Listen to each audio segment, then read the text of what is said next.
Here we are back in Visual Studio. You should have your My First App solution open. And it's project as well. Like I said, this is the solution. It contains multiple projects. This is the project. And this is the actual program that was generated or scaffolded when we created this through, create new project. And so what we want to do is we want to write some text to a console. And so we're going to just change this from Hello World to Hello C#. And if we just hit play up here, what's going to happen is it's going to actually start up a console window, a terminal window, and you're going to see this text, Hello C#, right? And then the application exits because it doesn't have anything else to do, okay? So what's happening here? Well, what's happening is this is the program that is run by default when the application is executed. And here we have a method parameter called args, which is a string array, and its purpose is to receive arguments like command line arguments, command line switches, right? Which you've probably used before running different applications or different command line applications especially. And so then here what's happening is we're reaching out to the console interface, and it has an API called WriteLine, which writes a line of text to the console. Now understand that this console interface here can be changed. In other words, it can point to something different. It could point to the output window in Visual Studio. It could point to a number of different things, but the default configuration is to send text to the terminal.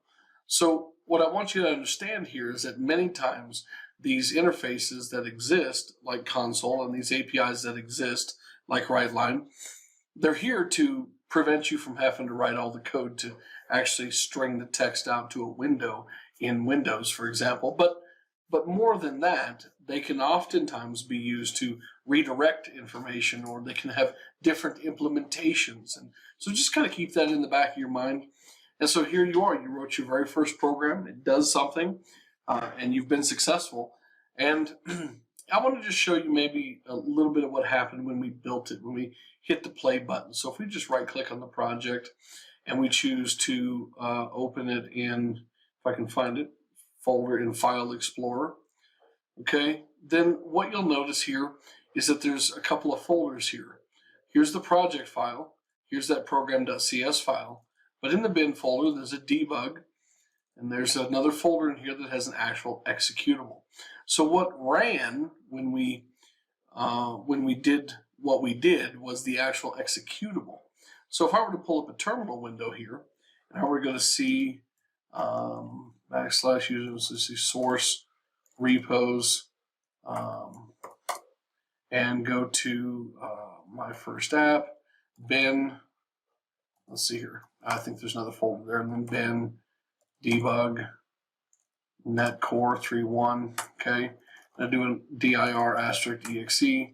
There is a my first app, so if I were to run that actual executable, what would we get? We would get Hello C#, because that's what we would expect.